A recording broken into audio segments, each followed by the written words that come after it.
Hey, Shalom. Before I start, I want to give all praises, all honor, and all glory unto Yahweh, Bahashim Yahushai, Bahashim Kakudash. And I would like to give a double honors to the apostles of Great Millstone, who, who, who rule well, and peace and salutations to the elect throughout the four corners of the earth, pushing forth this word in truth and in sincerity. And going through this now, we're gonna be, we are gonna be afflicted, okay? And so the title of the video is gonna be Affliction is necessary for growth, because it is.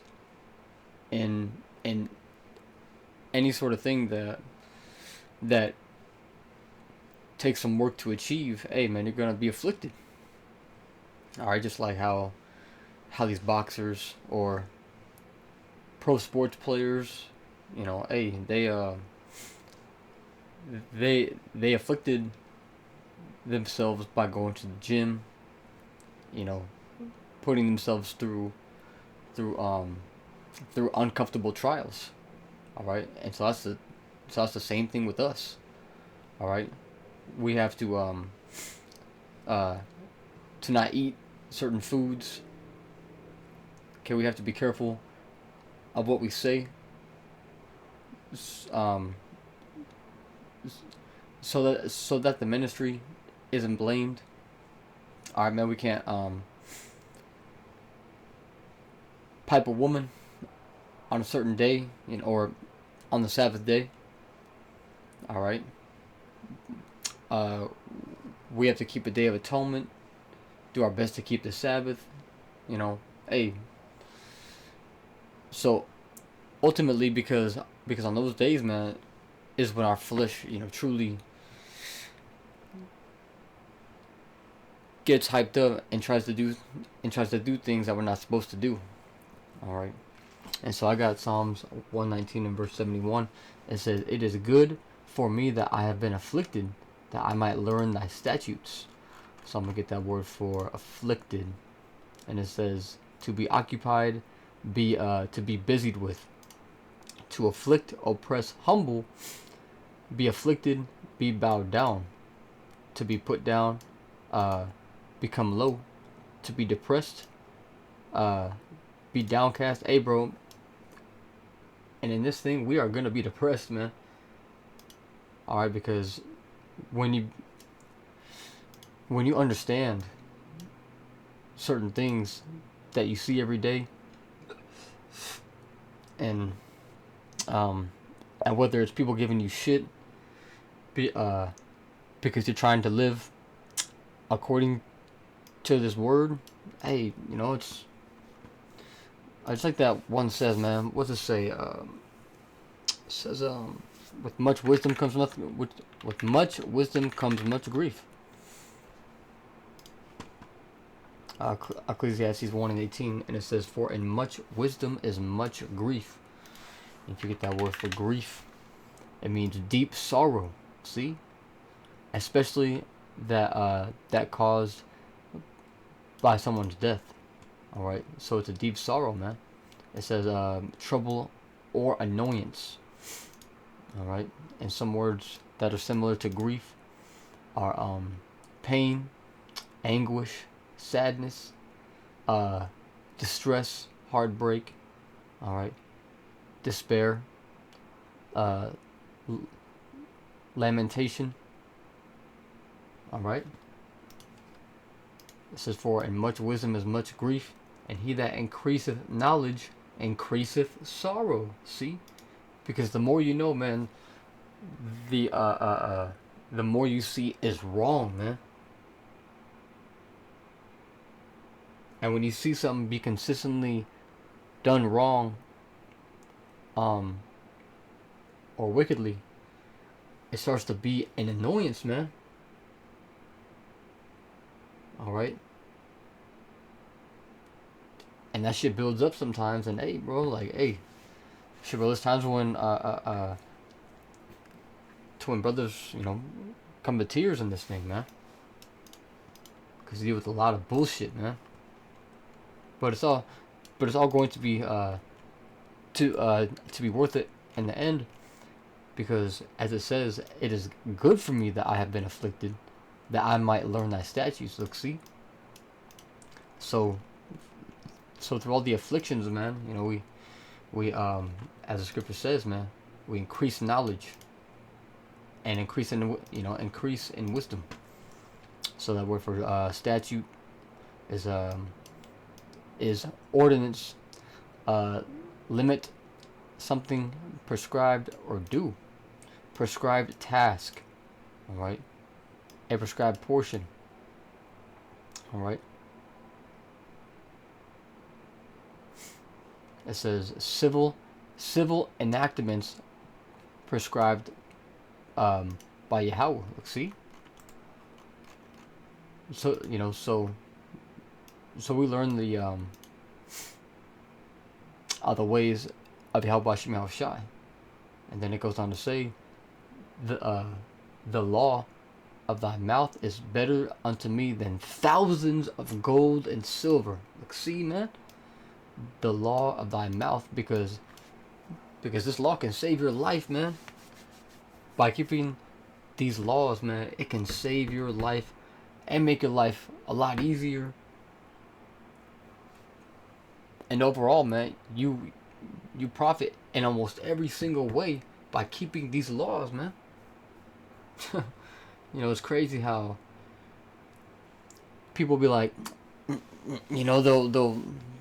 they'll complain and shit and be like, oh, I can't do this ever, man. I'm bored. This and that, man. Fuck this, bro. I'm gonna go do what I want. Hey, but this is the ultimate, profit, man. It's the ultimate investment. It's the ultimate investment, man. All right. Let's see. I think it was Acts 14:22. Yeah, this is Acts 14:22, and it says, confirming the souls of the disciples and exhorting them to continue in the faith, and that we must, we must, through much tribulation, enter into the kingdom of Yahweh Shem Shai. Let's get that word for tribulation.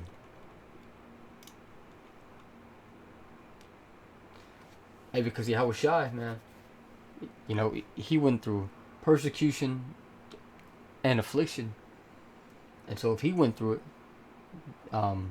then why are we not going to go through it?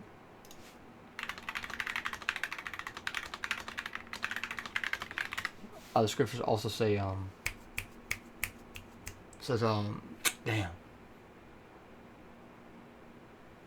It says that the servant is not greater than his master. And Yahweh Shai is the master, so there you go.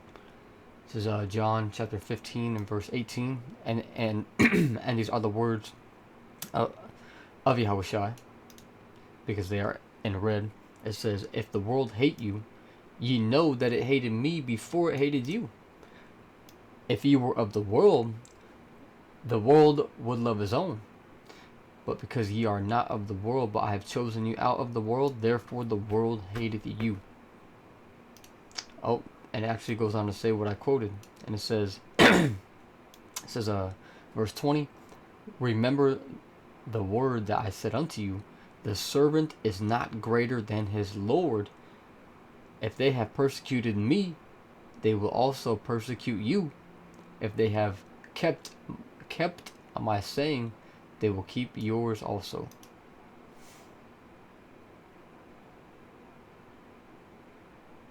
So there you go. Going back to that Acts 14 and 22. And to that word tribulation, I believe, right? Yeah. It says a pressing together, pressure. It says oppression, affliction, tribulation, distress, and straits. And actually, I don't think we've done it yet. Let's get that word for I think I got it on the Google, but let's just see what the etymology has too for afflict or afflicted. It says a person or persons in constant suffering of body or mind. And man, are we in a constant suffering, man. Alright. Some brothers got their woman that brings them a hella amount of hell. Alright. Some brothers go through financial troubles. Some brothers deal with sicknesses, body aches, pains. You know, hey, we all have our own battle, which is a constant suffering. You know, which is why the scriptures say that we hate our lives unto death, because this place is nothing but suffering. Revelation 12.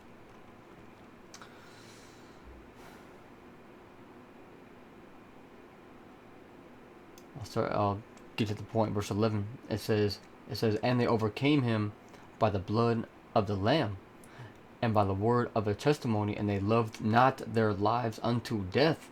Actually, I'll start at verse 9. It says, and the great dragon was cast out, that old serpent, called the devil and Satan, which deceiveth the whole world, aka Esau Edom. It says he was cast out into the earth, and his angels were cast with him. And if you don't know, Esau Edom is a self-proclaimed white man. Alright.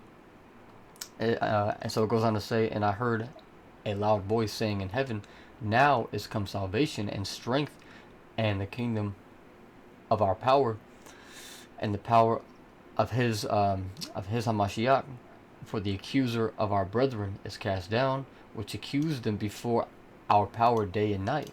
And they overcame him by the blood of the Lamb and by the word of their testimony. See, so by this word, by keeping the laws, by keeping the commandments, by keeping the statutes, okay? That's how you overcome. It says, and they love not their lives unto death. You know?